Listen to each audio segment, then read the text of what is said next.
여러분 안녕하세요. 안녕하세요. 네. 안녕하세요. 안녕하세요. 네, 저는 비욘디 정진희 PD고요. 오늘은 지난주 화요일에 이어서 또 경희의료원 호흡기 알레르기내과 최혜숙 교수님을 모셨습니다. 교수님 안녕하세요. 네, 네, 안녕하십니까. 네, 오늘은 이제 이번 주 화요일에 이어서 특발성 폐섬유화증 2편에 대해서 강의를 해주실 예정인데요. 혹시 이제 지난번 강의를 못 보신 분도 있으실 것 같아서 짧게 소개 좀 부탁드릴게요. 네, 저는 경희의료원 호흡기 알레르기내과의 최혜숙 교수고요. 현재 이제 경희의료원 호흡기내과 과장을 맡고 있고 또 중환자실장을 수행하고 있습니다. 주로 이제 진료하는 부분은 간질성 폐질환과 폐섬유화증 그리고 거기에 동반되는 이제 폐암 환자들 그리고 만성 폐쇄성 폐질환을 주로 진료하고 있습니다. 네, 그래서 화요일에도 이 특발성 폐섬유화증에 대해서 강의를 해주셨는데 되게 반응이 뜨거웠어요. 댓글도 많이 달리고 교수님 방송할 때 보신 분도 많고 사실 이 주제가 조금 희귀병이다 보니까 정보를 찾기가 좀 어려울 수가 있잖아요. 근데 이렇게 1시간, 2시간에 걸쳐서 방송을 해주시는 게 굉장히 많은 도움이 될 것 같아요. 그렇죠? 교수님도 사실 그런 취지로 출연을 해주셨다고 제가 들었는데 네, 맞습니다. 네. 폐섬유화증 환자분들을 진료하면서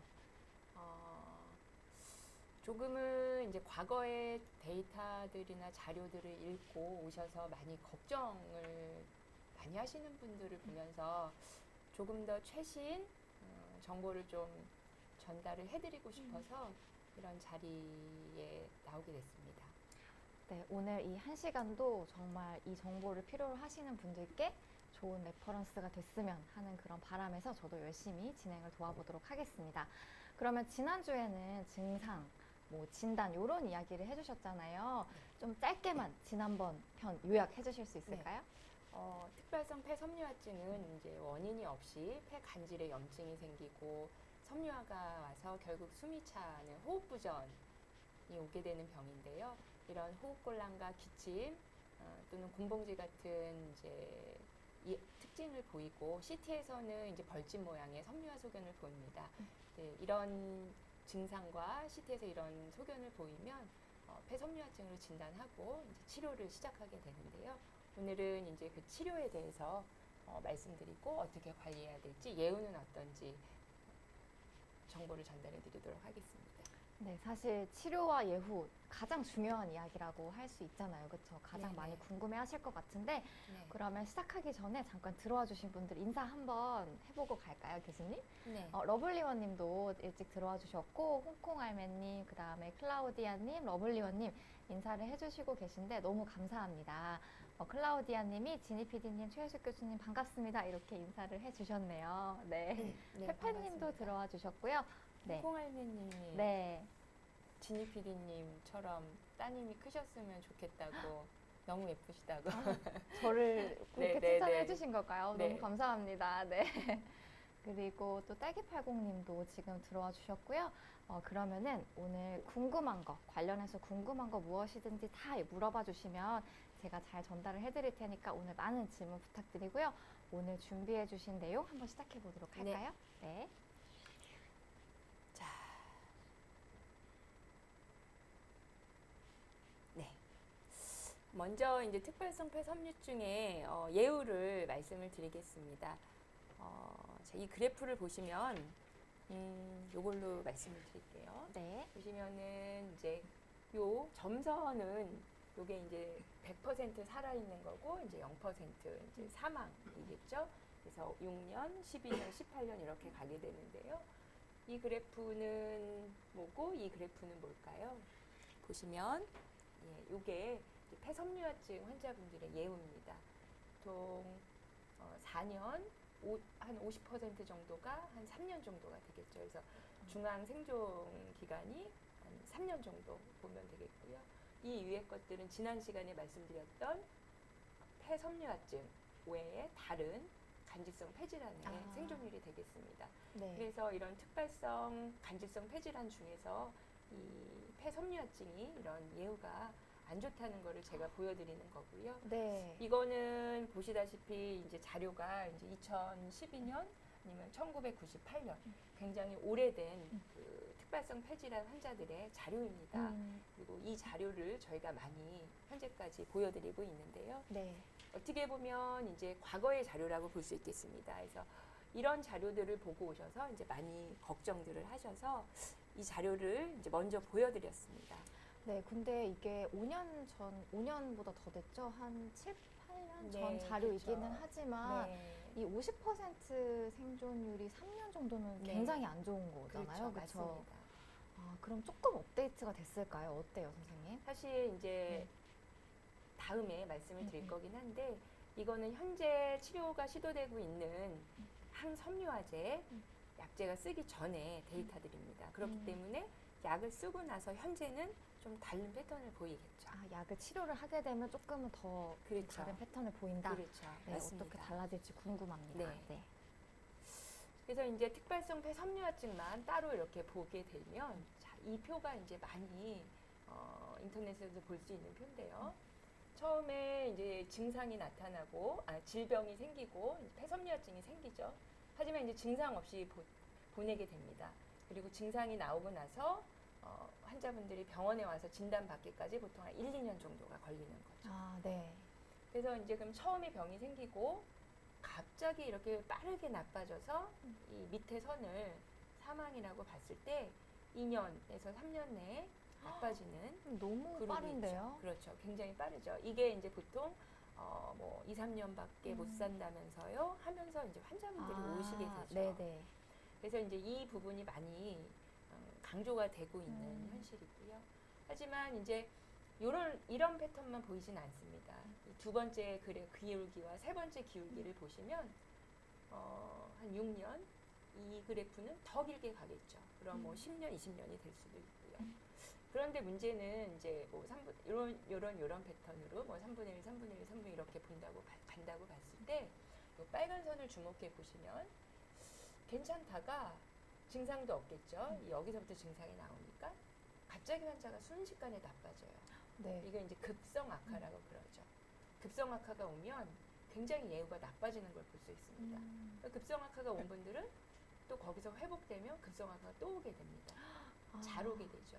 그래서 만약에 급성 악화가 없었다면 이런 그래프로 갈 수가 있겠죠. 네.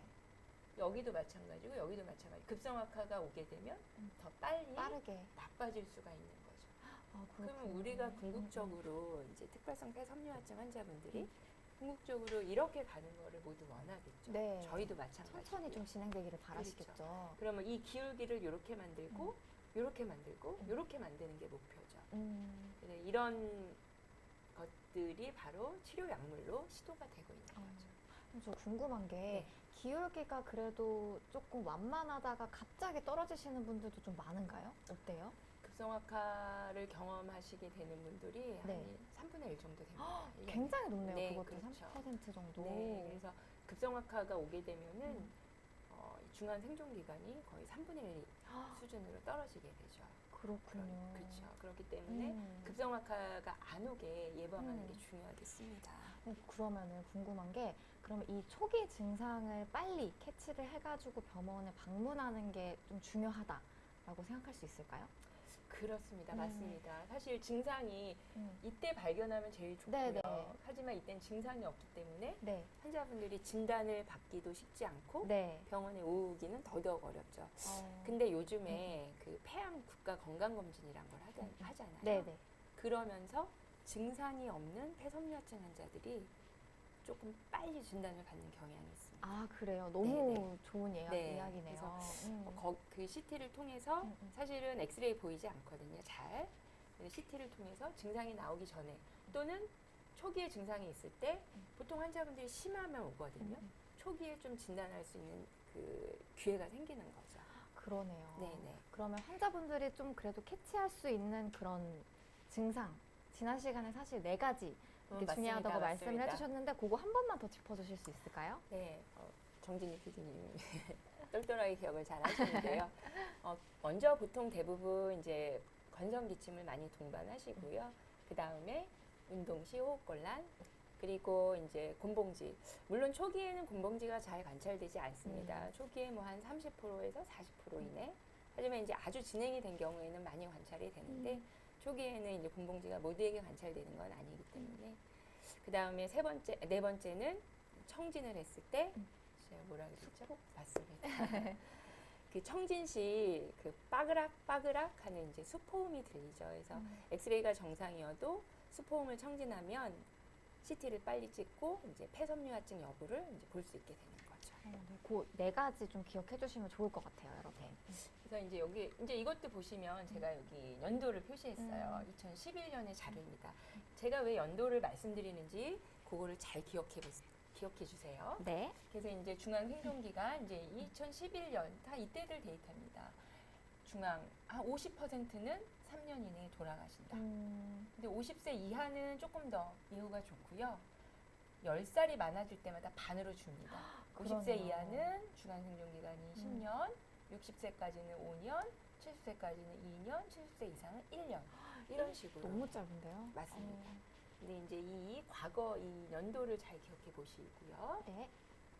근데 아까 이제 여기서 보여드렸듯이 누가 A가 될지, 누가 B가 될지, 누가 C가 될지, 누가 D가 될지 아무도 모르잖아요. 그건 결국은 지나봐야 알거든요. 그래서 이제 이런 의사들이 고민을 많이 해서 이런 예측 모델을 내놓게 되죠. 그래서 성별, 나이, 폐기능에 따라서 점수를 0, 1, 2, 3까지 매겨서 0에서 3점까지는 3년 내 사망률이 16%, 5점까지는 40%, 8점까지는 76% 이렇게 준 거예요. 그래서 저희가 이제 환자분들이 오시게 되면 남자냐 여자냐, 나이가 어떠냐, 폐기능이 어떠냐에 따라서 점수를 매기고 예측을 대략 하는 거죠. 그리고 설명을 해드릴 수 있는 거죠. 마치 이제 폐암 환자분들 네. 생존 기간 예측해 드리듯이 폐섬유화증도 이제 그런 게 있는 거죠. 그럼 여기서 조금 더 안 좋다라고 할 수 있는 게 지난번에 말씀드렸잖아요. 네. 누가 잘생길까요? 남자, 그 다음에 누가 더 잘생길까요? 나이가 나이가 많을수록. 많으신 분들. 그런 것들이 다 이렇게 점수를 안 나와요. 높은 맞습니다. 점수로 책정이 되는 네. 거죠. 네. 거기에다가 어느 정도인지 알 수 있는 폐기능 검사를 한 후에 노력성 폐활량과 폐악산능을 가지고 또 점수를 매겨서 이런 예측을 하게 되는 거죠. 그렇군요. 네. 그러면 이제 본격적으로 치료에 대해서 네. 머리가 자꾸 내려와서 죄송합니다. 그 본격적으로 치료에 대해서 말씀을 드리겠습니다. 먼저 약물을 먼저 말씀을 드리면은요, 퍼페니돈 지난번에 퍼페니돈과 닌텐다닙을 말씀을 주셨었어요. 네. 그 구독자분께서. 네. 퍼페니돈은 현재 이제 일동제약에서 판매가 되고 있는 약제고요. 피레스파라는 약물로 판매가 되고 있습니다. 그리고 이제 닌테다닙이란 약물은 이제 베링거에서 판매를 하고 있고요. 이제 오페브란 약물 이름으로 판매가 되고 있습니다. 이 두 가지가 국내에서 현재 시판이 허용된 식약청 허가가 난 약물이고요. 네. 그리고 약물 치료로 완전히 복귀는 못 시키기 때문에 궁극적으로는 폐 이식이 중요하다고 지난번에 말씀드렸잖아요. 그래서 이제 폐 이식 이렇게 세 가지의 치료가 현재 쓰여지고 있고요. 두 가지는 이제 약물이고 이제 세 번째는 폐 이식. 다들은 하나는 폐 이식이 되겠습니다. 근데 이제 퍼페니돈은 사실은 제가 아까 예후를 말씀드릴 때 연도를 잘 보라고 했잖아요. 네. 2011년, 뭐 1998년 이때 이렇게 레포트가 된 거잖아요. 네. 이 약들은 언제부터 쓰였을까요? 너무 얼마 안 됐네요. 네, 한국은 2012년에 허가를 받았고요. 네. 2015년부터 보험이 됐습니다. 아, 그러면 결국 궁극적으로 쓰게 된 거는 15년. 그렇죠, 라고 생각을 하면 맞습니다. 되겠죠. 일본에서 개발된 약물이고요. 뭐 유럽이나 미국도 보시면 2011년 이후, 또 유럽은 이제 영국 같은 경우는 2013, 14부터 쓰기 시작했고요. 미국은 2014년 이후입니다. 그렇기 때문에 저희가 일반적으로 인터넷에서 쉽게 찾아볼 수 있는 그 생존율이나 이런 것들은 약물 쓰기 전의 데이터라는 거죠. 아, 그러네요. 네. 그러면 그 네. 데이터가 달라질 수 있다. 네, 말씀이시겠죠? 맞습니다. 네. 그래서 아까 과거의 데이터를 보여드린 건데요. 슬라이드만 보시면 제가 한 말이 안 들리시기 때문에 이제 그걸 예우를 생각하실 수 있는데요. 향후에 현재의 예우를 말씀드릴 겁니다. 네, 기대가 됩니다. 네. 제발. 네. 그리고 이제 보험이 적용되는 약제가 퍼페니돈이기 때문에 퍼페니돈만 현재 광범위하게 쓰이고 있죠. 아, 요거는 아직 보험 적용은 안 됐나 봐요. 닌텐다닙은 현재 국내에서 판매는 허가가 됐지만 네. 급여 적용이 안 되고 있는 실정입니다. 아. 그렇기 때문에 본인이 100% 약값을 부담을 하고 써야 되는 경제적인 어려움이 있죠. 좀 가격에 대한 부담이 훨씬 그렇죠. 있는 약제군요. 그렇기 때문에 이제 쉽게 이제 처방하기가 좀 쉽지 않죠. 그래서 같이 둘 다 항섬유화제가 되겠고요. 네. 이 약 역시 이제 2014, 15년 이후부터 쓰게 됩니다. 그러니까 본격적으로 쓴 거는 이제 5년밖에 안 되는 거죠. 그러네요. 맞습니다. 그럼 선생님이 보시기에 이 두 가지 약제는 좀 어떻게 다른지 이런 거 좀 설명해 주실 수 있나요? 이제 둘 네. 다 이제 결국은 이제 네. 섬유화를 억제하는 약이고요. 네. 저희가 이제 지난번에 이제 간질을 말씀드렸고 간질에 섬유 모세포, 섬유 아세포를 설명드렸잖아요. 거기에 이제 작용을 하고요. 요거는 이제 타이로신 카이네이즈라고 그 효소에 작용을 해서 결국은 섬유화가 진행되는 그 과정을 차단을 하는데 위치가 다른 위치가 거죠. 조금 다르지만 그렇습니다. 목적은 똑같다. 그래서 이제 최근에는 두 개를 같이 쓰면 조금 더 효과가 좋다라는 데이터들이 나오고 있습니다. 아, 그러면은 그 데이터들을 바탕으로 얘도 보험 적용이 빨리 되면 좋을 것 같아요. 그러면 좋겠습니다. 네. 혹시 관계자분이 지켜보고 계시다면 도움을 주시면 네. 폐섬유화증을 앓고 있는 분들에게 도움이 많이 될 것 같습니다. 네. 네. 어쨌든 옵션이 많이 생긴다는 거는 네, 더 많은 맞습니다. 도움이 될 것 같아요. 왜냐하면 이제 제가 이제 COPD라는 만성 폐쇄성 폐질환도 진료를 하고 있는데요. 거기도 이제 기관지 확장제 종류 흡입제가 여러 가지인데 그거를 이제 두 가지, 세 가지 이렇게 흡입을 그 혼용해서 쓸 거는 허용을 하고 있거든요. 왜냐하면 다 기관지 확장제지만 작용하는 부위가 기전이 다르기 다르기 때문에 때문에. 두 개를 같이 쓰면 시너지 효과가 있다는 네네. 거죠. 그래서 이제 이 약도 작용 부위가 다르니까 네네. 부수적인 부가적인 효과를 기대해 볼 수 있는 거죠. 네. 그리고 사실 폐이식은 이제 아직 그렇게 많이 시행은 되지 않고 있는데요. 국내 데이터를 보면 한 1년에 80건 정도, 100건 이내가 진행이 되는 걸로 알고 있고요. 그 중에 가장 많은 그 적응증이 바로 이 특발성 폐섬유화증입니다. 아, 네, 그래서 반수 이상이 폐섬유화증 때문에 폐이식을 하고 있고요. 폐이식 후에 이제 5년 생존율이 한 50에서 60% 정도 보고 있습니다. 그래서 뭐 100%는 아닌 거죠. 그래서 네. 지금 질문이 조금 아, 들어와가지고 네네. 한번 받아보고 가도 될까요? 네네. 네, 지금 박봉성 님도 댓글을 달아주셨는데, 이제 남편분이 네. 환자분이신가 봐요. 그리고 몇 년 전에 님이 좀 이분으로 돌아가셨다고 이렇게 말씀 주셨는데, 요거 유전도 좀 영향이 있을까요? 네, 맞습니다. 지난번에도 말씀드렸듯이 한 20에서 30%까지 유전적인 소견이 있는 걸로 나와 있기 때문에 저희도 이제 진료를 하면서 부모님과 이렇게 자제분 아니면 그 형제간에 같은 이런 폐섬유화증을 앓고 있는 경우를 종종 봅니다. 네. 또 질문 받아볼게요. 권미자님 질문 주셨는데, 잦은 기침의 이유는 뭘까요? 이런 질문도 주셨네요. 좀 기침을 많이 하셔서 네네. 걱정하시나 봐요. 잦은 기침의 이유요? 네. 폐섬유화증에서요? 혹시 그럼- 폐섬유화증이 아니라면 또 어떤 이유가 있을까요? 잦은 기침의 원인은 너무 무궁무진합니다. 근데 이제 저희가 가장 흔한 거 먼저 말씀드리면 뭐 급성 기침은 이제 감염이 제일 흔하겠고요. 이제 흔히 말하는 감기, 뭐 기관지염, 뭐 이 코 비염, 뭐 축농증 이런 게 있겠고요. 만성 기침 같은 경우는 가장 흔한 게 이제 바로 코에서 이유가 되죠. 이제 후비루가 있어서 자극이 돼서 기침하는 거죠. 그래서 뭐 축농증이 있거나 만성 비염이 있는 분들. 그리고 두 번째는 이제 기침형 천식. 천식이 있는 분들이 아주 기침을 많이 해서 이제 병원에 오는 경우가 많고요. 세 번째는 이제 위식도 역류.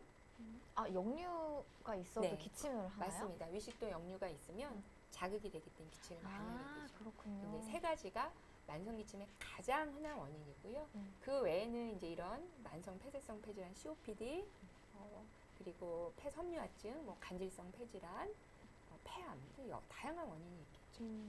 네. 그러면 이제 이 폐섬유화증에서 잦은 기침의 이유는 이제 염증이 생기니까 자극이 되는 거죠. 그래서 이제 기침을 하는 거죠. 네. 네. 많은 이유가 있을 것 같아요. 그리고 박봉성님 질문 또 받아볼게요. 피레스파 약을 하루에 9알을 드시고 계시나 봐요. 워낙 약값이 고가라 5년 동안은 본인 부담액이 10%만 내지만 5년이 지나면 혜택을 못 받는다라는 말이 사실일까요? 보험이 될 가능성이 없는지 궁금합니다. 4년째 약을 복용하고 계신가 네. 봐요. 크게 걱정은 안 하셔도 되는 질문이고요. 아, 그래요? 네, 맞습니다. 피레스파는 이제 하루에 3알씩 3알씩 9알을 먹고 있고요.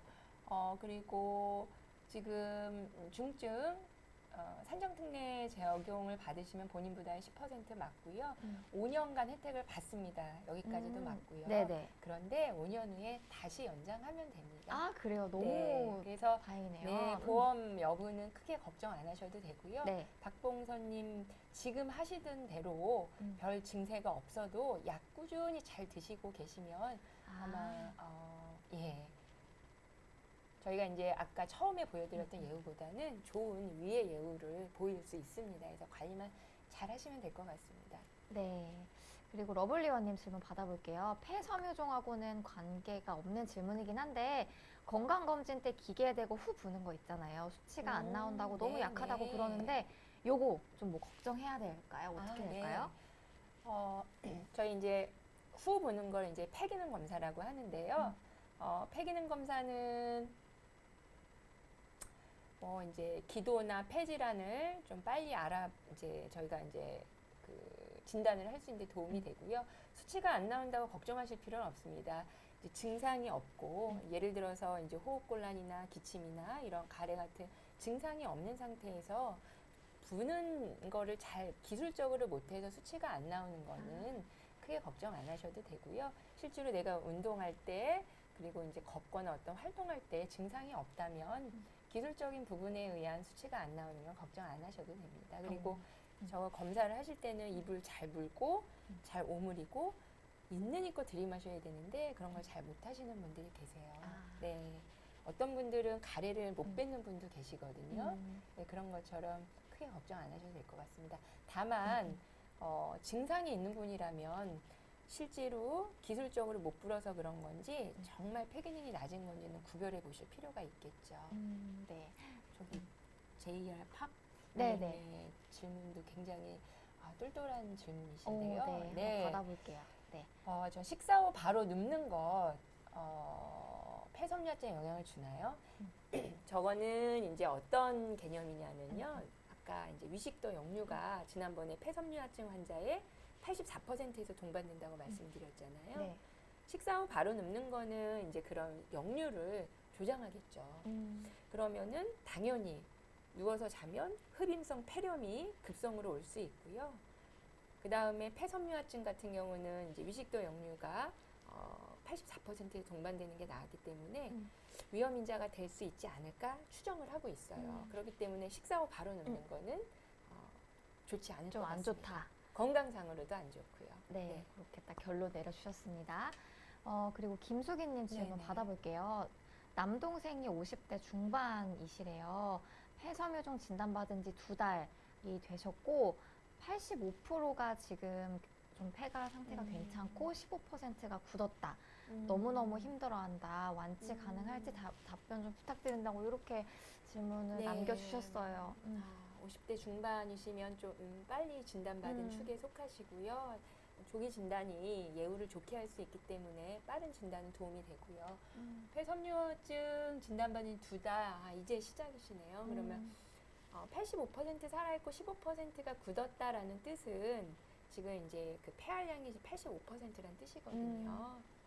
그걸로 이해가 되고요. 아니면 CT에서 네. 15% 정도만 이제 폐섬유화증이 진행됐고 85%는 현재 이제 정상이다. 네네. 이렇게도 이해가 될 수 있는데 제가 이제 CT나 폐활량 검사를 안 받기 때문에 정확히는 답변을 못 드리겠습니다. 그래서 사실 힘들어하실 거예요. 그리고 아까 처음에 보여드렸던 예후 슬라이드를 보시고 다들 오시기 때문에 충격이 굉장히 크십니다. 네네. 어떻게 보면 폐암 환자보다 충격이 더 커서 오시는 경우가 많아요. 저희가 폐암 몇 기입니다 그러면 대부분은 폐암이니까 수긍을 더 쉽게 하시는데 네네. 암도 아닌데 폐섬유증인데 내가 3년밖에 못 산다고요? 너무 이러면서 짧으니까. 네, 굉장히 네. 충격을 얼굴 표정이 너무 달라져서 오세요. 그래서 근데 이제 약을 쓰면 그거보단 많이 좋아지셨기 때문에 좀 희망을 가질 필요는 있고요. 완치 가능할까요? 사실 이제 결론부터 말씀드리면 이 병은 완치되는 병은 아닙니다. 폐섬유화증은 회복될 수 있는 섬유화가 아니고요. 이미 진행된 부분은 더 나빠지지 않게 또 정상인 부분이 폐섬유화증이 추가로 생기지 않게 항섬유화제 약을 꾸준히 복용해서 나빠지는 속도를 줄여주는 거죠. 네. 그렇죠. 그러니까 빨리 적극적인 치료를 네. 통해서 조금이라도 이제 더디게 진행될 수 있도록 받으시면 너무 좋을 것 같습니다. 네. 그리고 또 계속 질문 받아볼게요. 네. 클라우디아 001님, 폐기능 검사를 저는 동네 병원에서 받은 적이 있는데 대학병원에서 받는 것과 조금 차이가 있을지 어때요, 선생님? 사실 이제 폐기능 검사가 그 저희가 그거를 포터블이라고 그걸 뭐라 그러죠? 어떤 죄송합니다. 포터블? 포터블? 이렇게 들고 맞습니다. 네. 네, 휴대용으로도 이제 검사를 충분히 할 수 있고, 이제 그 유용성은 괜찮습니다. 그래서 동네 병원에서 받으신 것도 믿을 수 있는 검사 방법이고요. 다만 이제 검사 항목이 좀 차이가 있을 수 있어요. 저희가 이제 폐 용적이나 아니면 폐 확산능 아니면 육분 보행 검사 이런 것들은 이제 지역 의원에서 시행이 안 될 수 있기 때문에 이제 그런 부분까지 검사를 하시려면 그런 검사가 가능한 병원을 방문하시면 좋겠습니다. 굳이 이제 대학병원이 아니더라고 하더라도 그런 검사가 시행되는 병원이 있기 때문에 네. 검사는 뭐 어디서 하셔도 크게 질적으로 차이가 없을 걸로 예상을 합니다. 네. 또한 이제 폐기능 검사를 하는 분들은 폐기능 검사를 오랫동안 하셨기 때문에 어느 정도 질 관리가 되시는 분들이거든요. 네. 네. 요즘 재밌는 댓글이 하나 달려가지고 네. 이런 전문가 선생님을 섭외하시는 비욘드 대단합니다. 섭외력 인정 이렇게 달아주셨는데 아이디가 책 개정 좀 그만해주세요. 이렇게 학생분이신가 봐요. 네. 네. 책 책 열심히 개정해주시고 계신가 봐요. 근데 이제 아까 제가 2011년 데이터 예우를 많이 보여드렸잖아요. 지금 이제 19년, 18년에 나온 데이터는 예우도 조금 이제 예측 예우도 좀 바뀌었거든요. 근데 그거를 공부하시는 의료진한테 알려드려야 되잖아요. 업데이트를 빨리빨리 그렇죠. 해드리고자 그렇기 하는 마음에 지침서를 1년에, 2년에 한 번씩 네네. 해서 업데이트를 해야 네네. 환자분들에게 최고의 진료를 할 수가 있는 거죠. 그쵸. 그렇기 때문에 이제 저희 일선에서 이제 대학병원에 계신 호흡기내과 교수님들이 매년 이런 지침서나 이런 거를 업데이트하기 위해서 많은 네. 공부를 하고 계시죠. 그렇군요. 네. 어쨌든 열심히 이렇게 노력을 해주고 계신다는 걸 또 알 수 있었습니다. 그럼 또 계속해서 질문 받아볼게요. 오늘 굉장히 질문이 많아요. 네네. 받아볼게요. 저 이것도 궁금했어요. 그 요리를 하는데 아무래도 네네. 일반 아파트다 보니까 가스 후드가 있어도 환기가 잘 안 된다. 맞습니다. 요리하는 것도 영향을 줄지, 그 다음에 또 가스레인지보다 인덕션이 폐에 더 좋을지, 요거 저도 너무 궁금했어요. 네, 맞습니다. 사실은 저도 저희 집도 가스레인지에서 인덕션을 교체를 했고요. 아, 그러세요? 제가 이제 외래에서 진료를 하면서 이런 천식형 기침형 천식이나 아니면은 이제 폐암 조기 비흡연자인데 이런 분들을 보면 조리하시는 분이나 영양사들이 종종 오시거든요. 직업적으로 또는 네. 택시기사 하시는 분들. 네네. 근데 이제 저희가 요리를 할 때 불을 켜면은 거기서 이제 가스가 그 불활성 불완전 연소가 되고 네. 그 가스가 타면서 유해 물질이 나오잖아요. 뭐가 타는 거니까 또 요리를 하면서 그게 가열되면서 나오는 그 연기들이 있고요. 그런 것들은 당연히 흡입을 하면 이제 외부 물질로 염증을 유발을 하죠. 근데 그게 이제 인덕션보다는 당연히 가스 불이 좀 더 많겠죠. 가스에서 나오는 연기도 있으니까요. 네. 그렇기 때문에 일반적으로는 가스불보다는 인덕션이 조금 덜하다라고 볼 수 있습니다. 그리고 저희도 이제 후드를 항상 이제 작동을 시키는데 완전히 그게 제거가 안 되더라고요. 가정용은. 그렇기 때문에 환기가 굉장히 중요하다고 볼 수 있습니다. 네. 그리고 이제 네. 폐섬유화증은 뭐 만성 폐쇄성 폐질환도 그렇지만 네.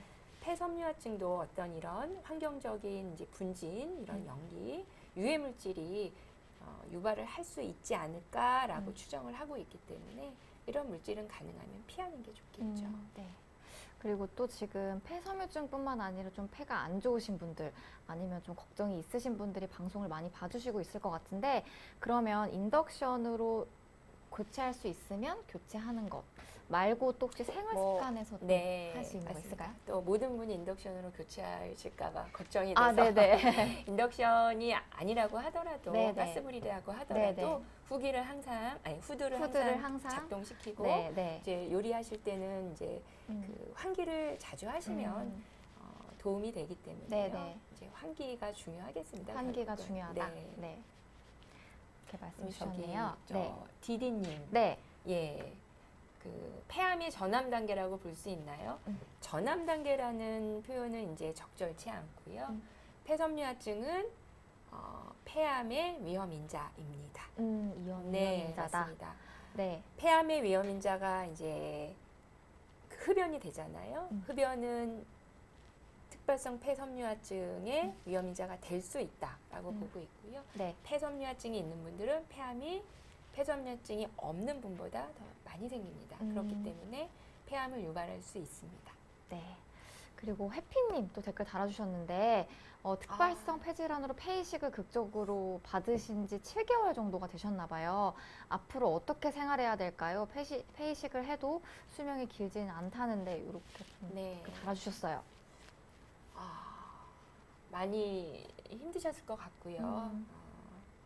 일단 폐이식을 하셨기 때문에 담당 교수님께서 굉장히 세심하게 신경 써서 진료를 하실 겁니다. 그거는 어떤 의사도 다 같은 마음이고요.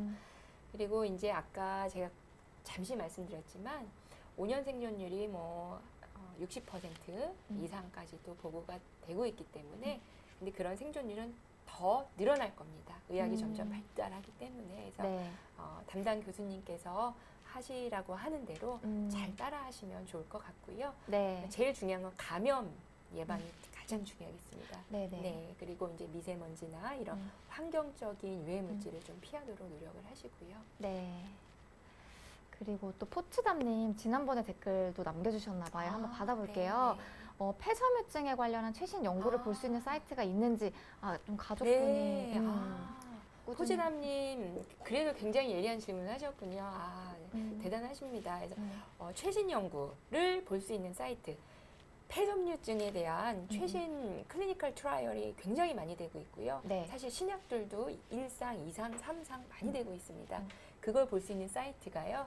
클리니컬 트라이얼스라는 사이트가 있고요. 거기 들어가시면 몇백 개가 이제 클리니컬 트라이얼 자체가 한 100 몇 개가 지금 진행이 되고 있고요. 들어가서 보시면 도움이 많이 되실 것 같습니다. 네, 공부 열심히 하시는 분일 네. 것 같아요. 그다음에 온세미님, 그 유통기한 지난 향수로 디퓨저를 만들어서 방에 두고 있는데 이거 안 좋은 걸까요? 저 정말 감사한 질문이고요. 네네. 향수, 디퓨저 정말 쓰지 않으셨으면 좋겠습니다. 그래요? 그냥 네. 일반 향수도 좀 권고를 안 하고 맞습니다. 계신가 봐요. 네, 맞습니다. 네. 저희는 이 가습기 살균제라는 너무 가슴 아픈 교훈을 갖고 있지 않습니까? 네네. 그런데 저는 디퓨저, 방향제, 제가 이제 택시를 자주 이용하는데요. 택시 안에 있는 그런 방향제들, 아니면 화장실에 있는 디퓨저, 뭐 아로마 이런 것들의 성분은 다 유해물질이 당연히 들어가 있죠. 상하지 않아야 되기 때문에 방부제는 당연히 들어가 있고요.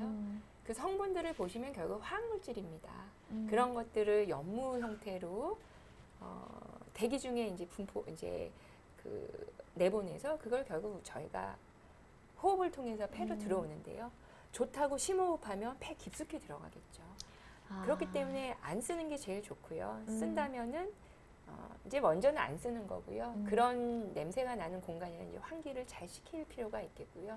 특히 차량, 밀폐된 곳에서 저런 방향제나 디퓨저 같은 거는 쓰지 않으시길 권장드리겠습니다.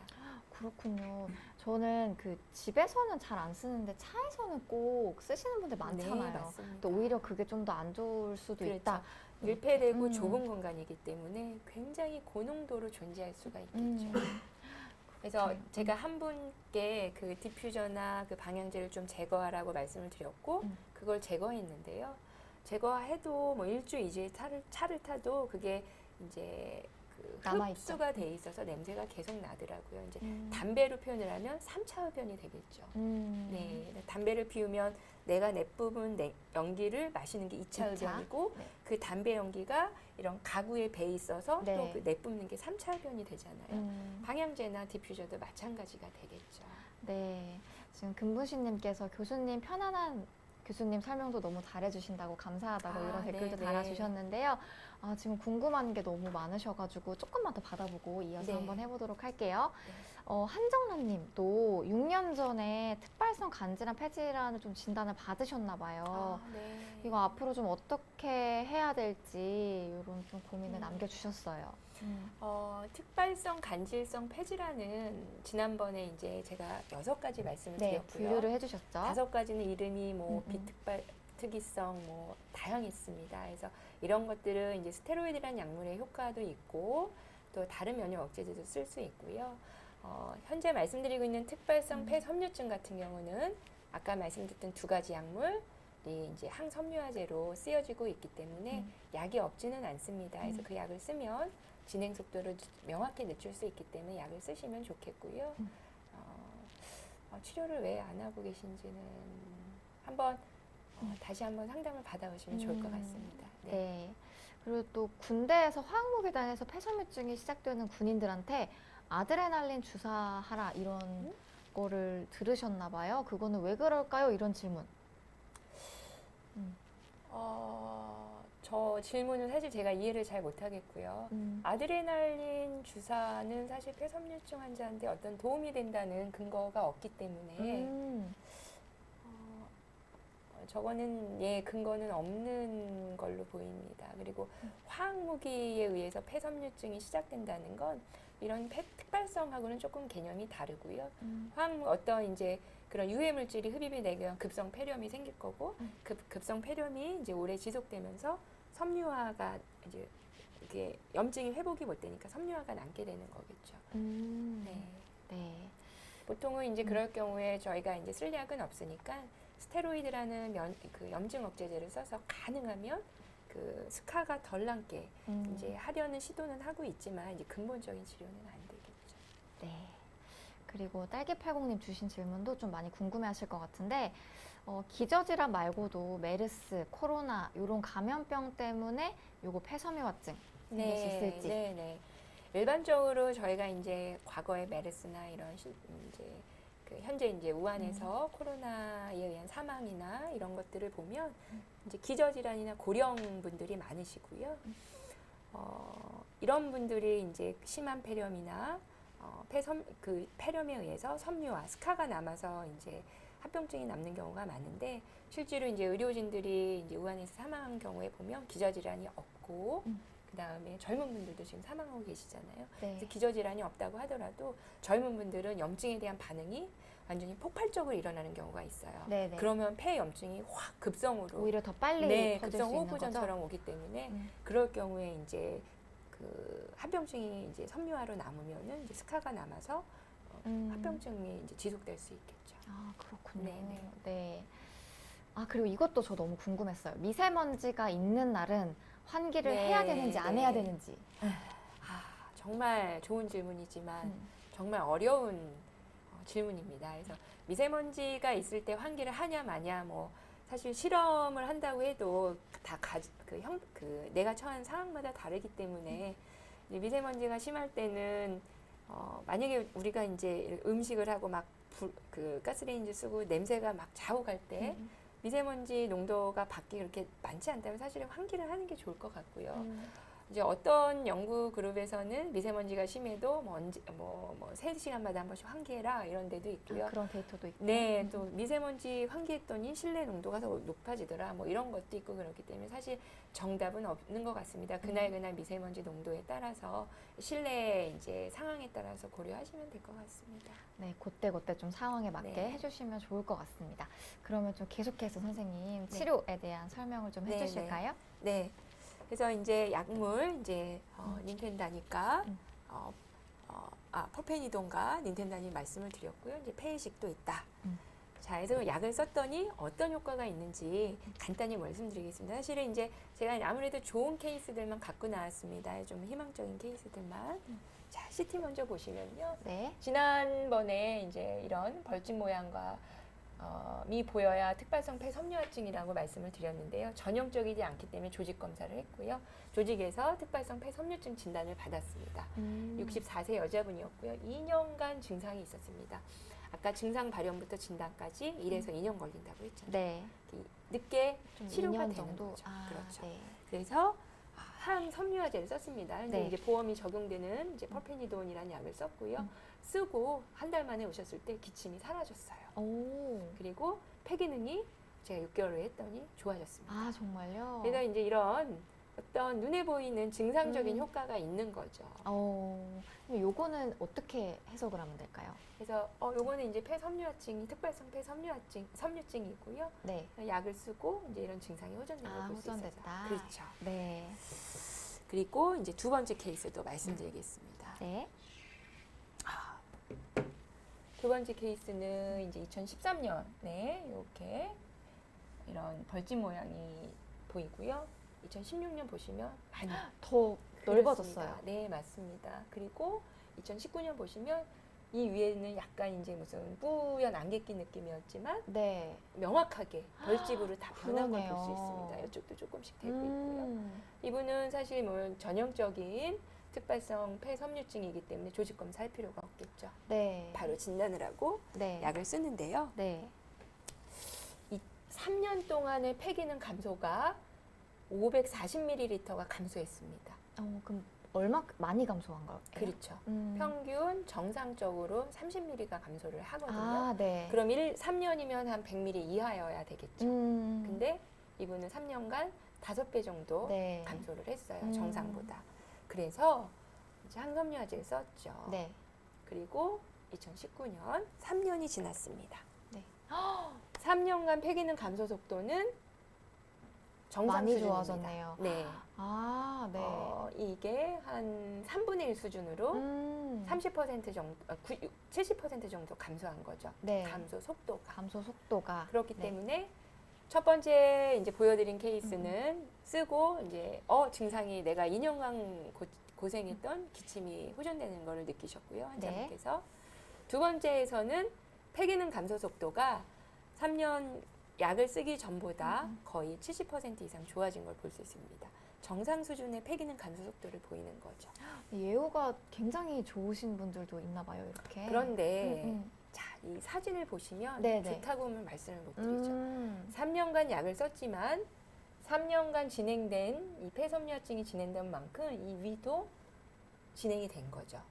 그런데 진행 속도를 보시면 이 3년 동안은 요만큼에서 이만큼이 됐잖아요. 네. 근데 이 3년 약을 쓴 3년 동안은 이 위에만 이제 조금 됐다고 볼 수 있죠. 근데 이제 망가질 게 없어서 그런 거일 수도 있겠지만 저희가 폐 기능 감소 속도가 이렇게 저하되는 이제 떨어지는 걸 보면 아마 섬유화증 진행 속도도 좀 늦춰지지 않을까 예상을 하는 거죠. 그러니까 진행 속도를 늦춘다. 맞습니다. 이렇게 맞습니다. 생각을 하면 될까요? 근데 진행 속도는 늦추지만 보시다시피 완전히 막지는 못하는 거죠. 네. 그런 한계가 있는 상태입니다. 네. 네. 자, 그러면 제가 이제 두 케이스를 보여드렸는데 그걸 정리해서 약의 효과를 말씀을 드리면 네. 정상적인 폐활량 감소 속도는 연간 30ml입니다. 자, 그래서 누구나 이렇게 되겠죠. 그런데 폐섬유화증, 폐섬유증 환자는 연간 200ml입니다. 그래서 50세가 될 때 이 정도라고 볼 수 있겠죠. 네. 아니, 50년이라고, 2주? 50주라고 했을 네. 때요. 그러면 52주면은 몇 년이죠? 52주면은 1년 조금 넘는 것 같아요. 네, 맞습니다. 네. 연간 200ml 이걸 표현한 거고요. 그런데 항섬유화제를 썼더니 연간 100ml로 감소 속도가 절반 정도는 맞습니다. 줄은. 50%의 치료 효과를 네네. 볼 수 있었습니다.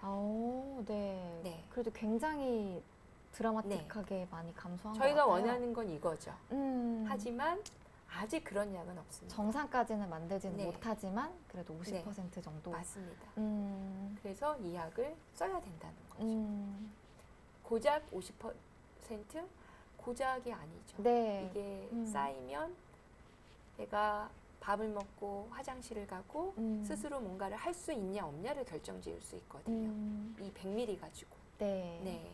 그렇기 때문에 약을 잘 쓰는 게 중요하겠습니다. 네. 그러면 항섬유화제를 쓰면 폐기능 감소 속도가 늦춰지구나라는 사실을 알 수 있습니다. 그다음 이제 두 번째 걸 볼게요.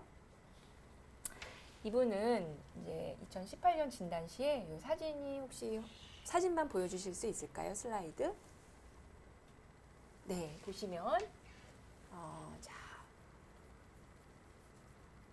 보시면은요, 요 밑을 잘 보세요. 요 밑이 여기가 정상인데 요 밑이 하얗게 뭐가 막이 껴 있습니다. 그리고 네. 이렇게 구방구도 뽕뽕 나 있죠. 네. 그래서 조직 검사에서 폐섬유화증을 진단하고 항섬유화제를 6개월 쓰고 CT를 찍었습니다. 자, 여기부터 보시면은요, 요만큼 하얀 게 있던 게 어떠세요? 같은 위치거든요. 네. 이 하얀 부분이 어떻게 변해 보이세요? 조금 그래도 까맣게 감소된 된것 네, 같아요. 까맣게 됐죠. 네. 여기도 보시면 요 하얀 부분의 넓이가 좀 줄어들었죠. 여기도 보시면 이렇게 하얀 범위가 조금 줄어들었고요. 이 위는 이렇게 하얗게 보였던 게 거의 사라졌습니다. 오. 이쪽도 마찬가지죠. 이렇게 보였던 게 많이 사라졌고요. 이쪽도 많이 감소한 걸 볼 수 있습니다. 네. 분명히 아까 벌집 모양이 있던 거는 앞에 슬라이드에서 보시면 사라지지 않았거든요. 네. 근데 이런 하얀 그 유리막 같은 것들은 좋아지는 걸 볼 수 감소를. 있었습니다. 네. 그래서 이미 폐섬유화가 명확히 진행된 거는 회복할 수 없지만 염증 단계에 있는 폐섬유화증으로 완전히 가기 전에 염증 단계에 있는 부분은 항섬유화 약제를 복용했을 때 회복에 도움을 줄 수 있는 실마리를 보여주는 거죠. 그러네요. 네, 맞습니다. 그래서 그렇기 때문에 요즘은 이런 초기에 빨리 진단하고 빨리 치료를 하면 환자한테 도움이 될 수 있을 거다라고 예상을 하는 겁니다. 아, 그러네요. 네, 맞습니다. 네. 그래서 요즘에 이제 국가 폐암 검진 때문에 이런 폐섬유화증이 우연하게 조기 진단되는 분들이 많고요. 네. 이분들이 증상이 있거나 하다면 폐기능 저하가 있다면 빨리 치료를 하면 도움을 받을 수 있는 거죠. 네, 빨리 치료를 받는 게 좋을 것 네. 같아요. 하지만 이제 그 빠른 치료가 모든 환자한테 적용되진 않아요. 아, 그래요? 예를 들어서 뭐 80 이런 아주 고령이신 분들 누워서 앞으로 이제 생존 기간이 얼마 안 남은 분들한테 무리해서 조직 검사를 하고 약을 쓰고 이러는 건 무리가 있을 수 있죠. 그렇기 때문에 환자 개별화해서 판단을 해야 될 필요가 있는 거죠. 그렇기 때문에 전문가 선생님하고 상담하고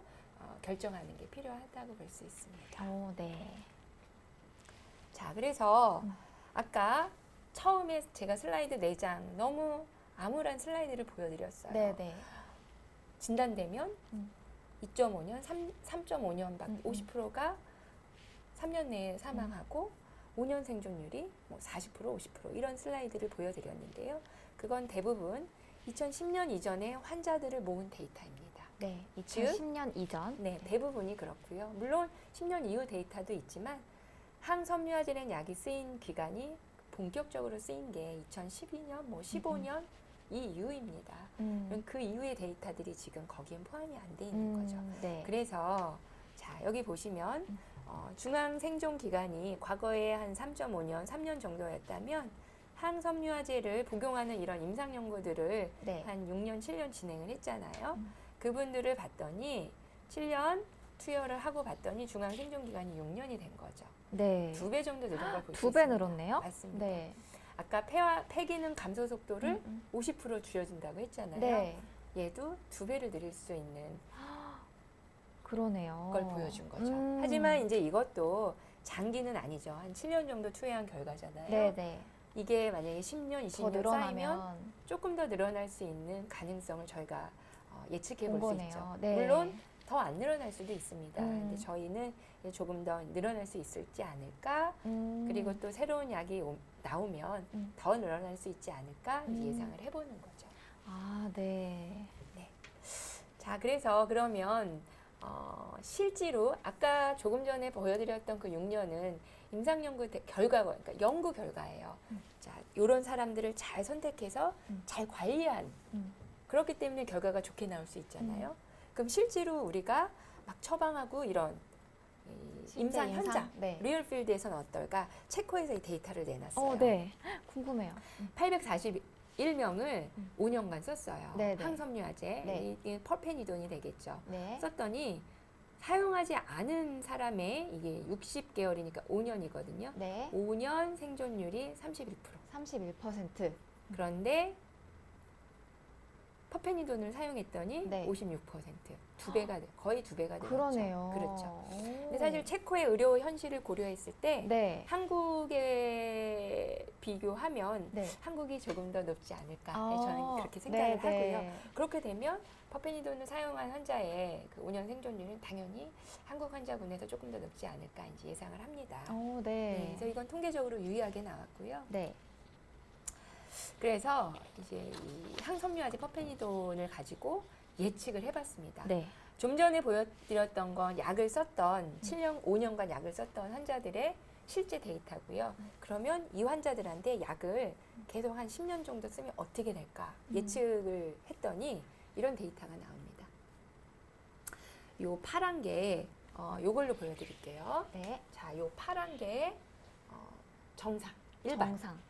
일반 사람들의 생존 기간이라고 봤을 나이에 따른 생존 기간이라고 봤고요. 네. 예측 생존 기간. 요 주황색이 퍼페니돈이라는 약을 썼을 때 폐섬유증 환자들의 이제 생존 기간 예측입니다. 그리고 요 초록색은 폐섬유증 환자들 항섬유하지 안 썼을 때 생존 기간 예측이에요. 보시면 정상이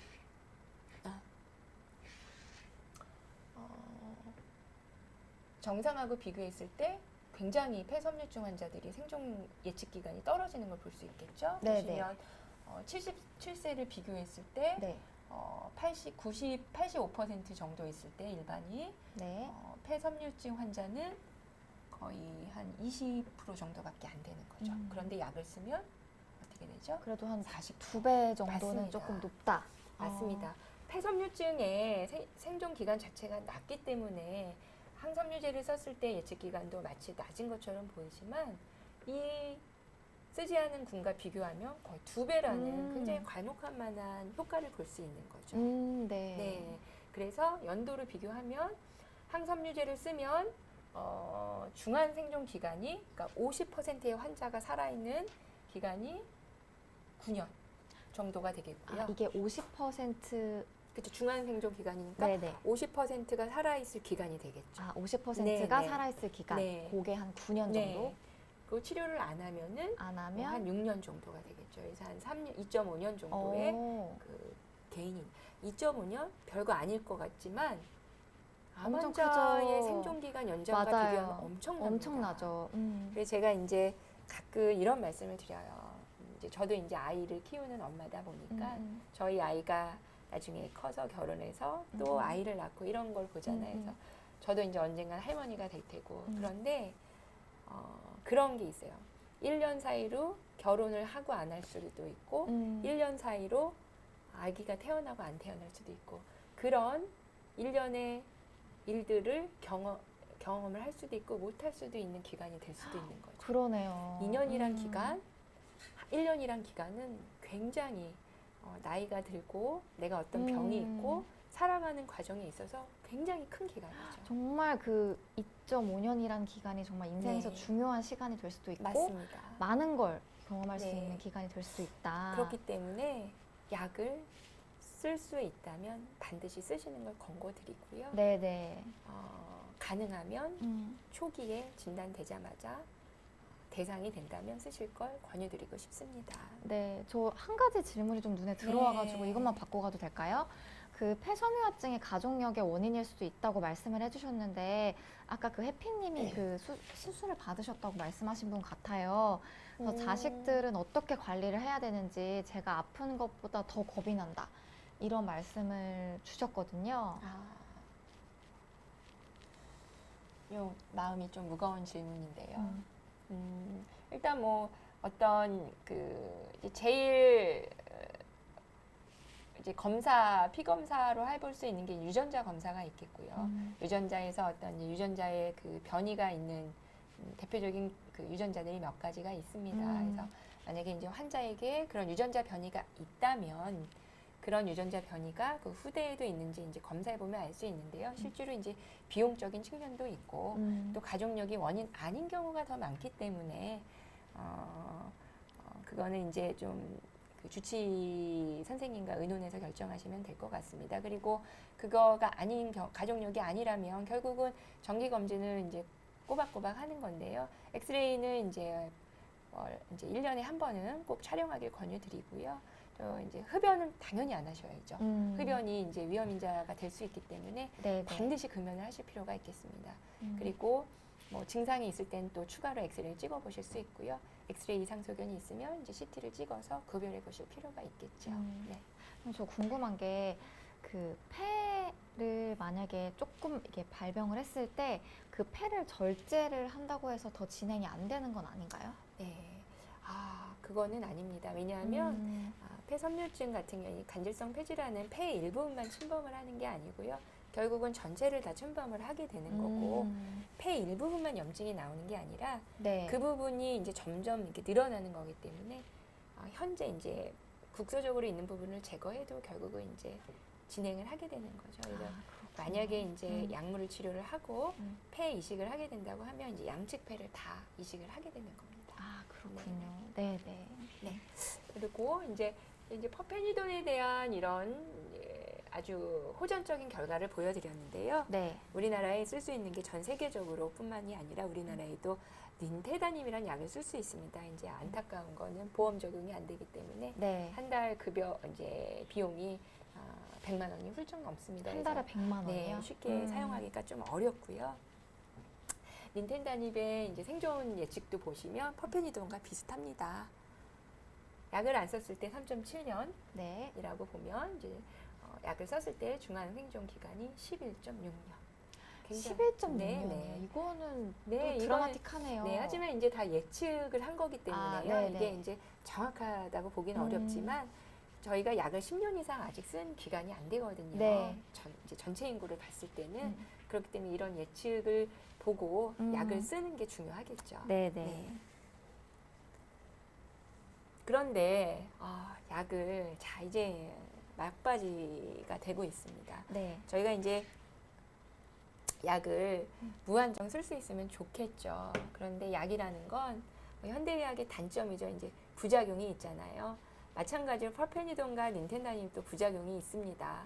특히 이제 보험이 적용이 돼서 퍼페니돈이라는 약제가 가장 많이 쓰이고 있기 때문에 네. 저희가 이제 임상에서는 이제 퍼페니돈 부작용을 많이 경험을 하는데요.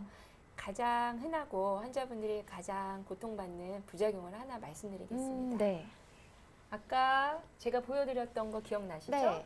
하얀 게 약을 쓰고 조금 이제 약간 살아- 좋아졌던. 네.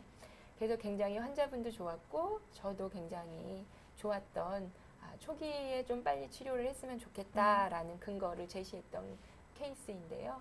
이분이 이제 약을 이제 5개월 쓰고 좋아지셨죠? 네. 그런데 이 사진은 사실 저희 환자의 사진은 아니고요. 네네. 제가 인터넷에 따왔습니다. 환자분 사진을 안 찍어놔서 네네. 환자분이 전신이 이제 이렇게 왔어요. 이제 처음에는 손만 이랬고 머리, 얼굴 다 이렇게 왔어요. 이게 바로 광과민성입니다. 햇빛을 받는 부위가 이렇게 네. 발갛게 되는 거죠.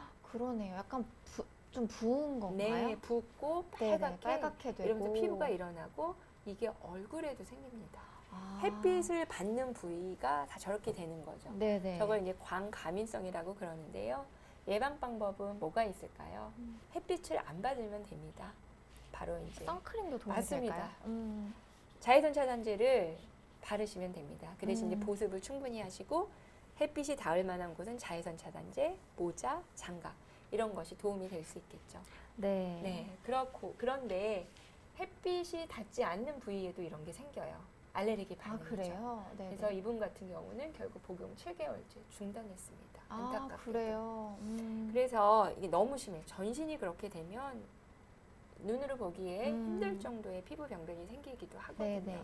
그래서 중단을 해서 안타까웠고요. 그래서 음. 보습과 자외선 차단을 사전에 할 필요가 있겠습니다. 음. 그리고 그 외에 부작용으로 이제 소화기, 밥을 못 먹을 정도의 심한 소화불량과 구역구토, 간혹 이제 설사가 있을 수도 있고요. 그럴 때는 좀 약 용량을 3알에서 2알, 2알에서 1알로 조금 조절을. 이제 감량을 해서 먹어볼 수 있고요. 네. 또 하나는 이제 소화기 약하고 같이 병용을 하시는 거죠. 음. 근데 사실 약을 2알 먹냐, 1알 먹냐, 그것도 효과가 있냐.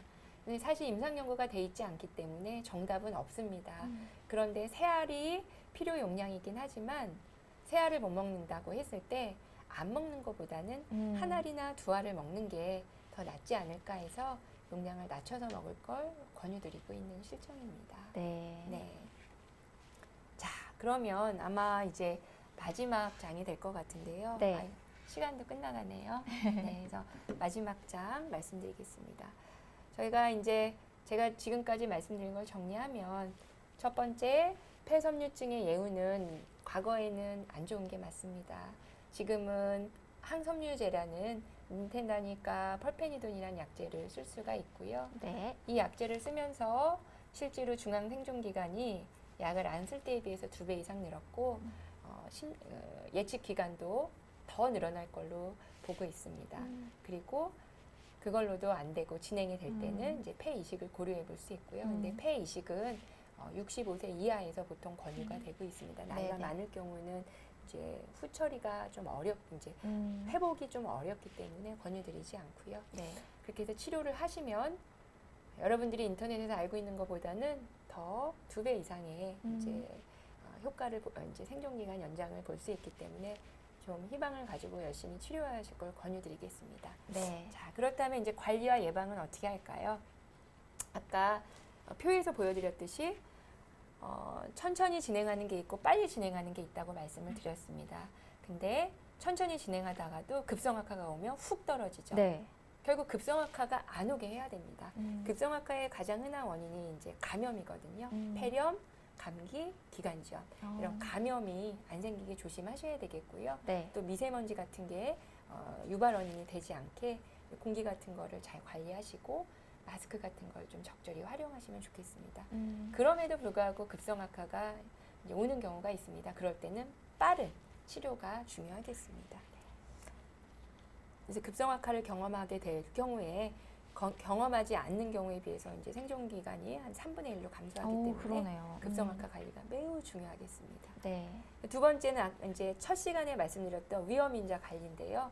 담배 꼭 피우지 마십시오. 금연. 맞습니다. 그리고 전자담배 마찬가지입니다. 반드시 금연이 네. 필요하고요. 금연. 피우지 않으셨다면 계속 피우지 마십시오. 피우셨다면 당장 끊으십시오. 네. 그리고 두 번째는 이런 직업성, 환경성 분진에 노출되지 않게 주의하십시오.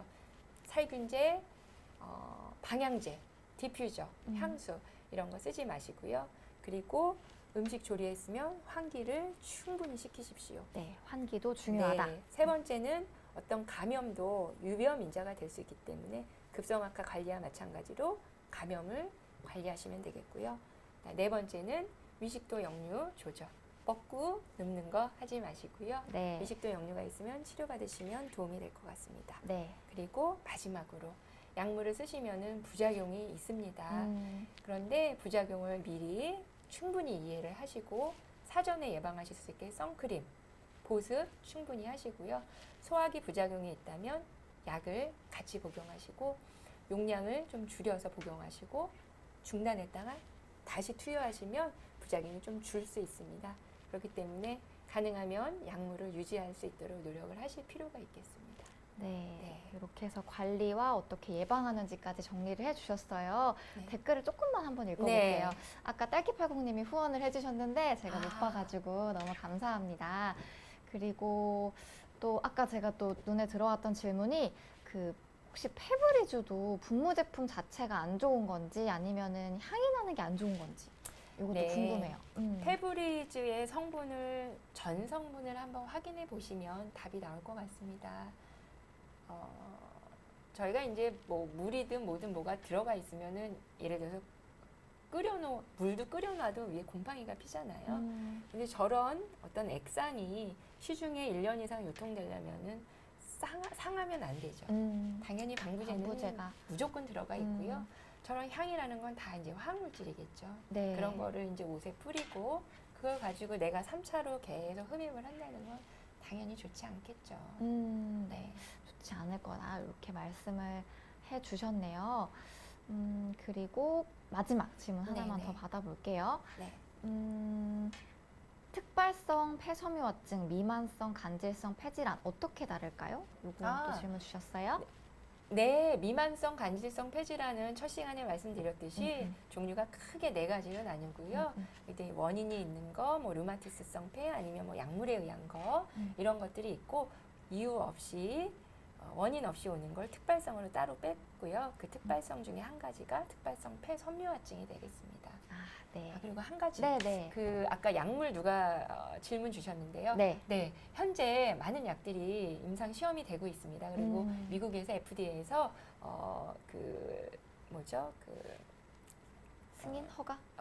아니요. 그 뭐라 그러죠? FDA에서 선도 그 굉장히 이렇게 획기적인 약을 뭐라 그러죠? 뭐 퍼스트 뭐 그거. 제가 네. 그 약을 지정을 했어요. 선도약. 죄송합니다. 한글 용어가 정확히 기억이 네. 안 나서 그 획기적인 신약으로 지정한 약물 성분이 2-3가지가 있는데요. 네네. 지난번에도 뭐 PRM 151도 있고요. 아까 쓰셨던 성분도 마찬가지고 그 획기적인 신약으로 지정을 했습니다. 그건 뭐냐면 아직 승인은 된 거 아니고요. 이 약이 현재 2상, 3상이 진행되고 있는데 2상이 굉장히 호전적인 좋은 결과가 나왔습니다. 네네. 기존에 쓰고 있는 약들처럼 폐기능 저하 감소 속도를 낮춘다고 나와 있어서 미국 FDA에서 야 너희를 선도 신약으로 지정을 해줄게. 그러니 빨리 3상 결과가 나오면 패스트 트랙 너희가 이런 걸 이제 승인을 위한 프로세싱을 할 때 우리가 너희한테 그 도움을 이제 빨리 진행할 수 있게 해줄게라고 그 지정한 약물이 몇 가지 있습니다. 네네. 네, 그런 약들이 만약에 나오게 되면 현재보다 더 좋아질 걸로 예상을 합니다. 그래서 폐섬유화증 앓고 계시는 환자분들, 가족분들 너무 낙심하지 마시고요. 지금 하시고 있는 약물 치료 포기하지 마시고 꾸준히 유지하시길 바랍니다. 네, 선생님이 이렇게 마무리 멘트까지 잘 해주셨어요. 혹시 오늘 궁금하신데 지금 답변을 못 받았다 하시는 분들은 저희 영상 댓글이나 아니면 저희 홈페이지에 남겨주시면은 제가 선생님께 한번 요청을 드릴 수도 있고 아니면 다른 방법으로 좀 답변 도와드리도록 할 테니까요. 오늘은 이렇게 해서 교수님을 보내드리도록 하겠습니다. 오늘 좋은 말씀 너무너무 감사드리고 이제 2시간에 걸쳐서 이 특발성 폐섬유증에 대해서 설명을 해주셨어요. 네, 저도 개인적으로 많이 알게 되어서 너무 좋았고 좀 많이 도움이 되신 분들도 많을 거라고 생각을 합니다. 그러면 이렇게 해서 저희는 인사드리도록 하겠습니다. 교수님 너무 감사합니다. 네, 감사합니다. 감사합니다.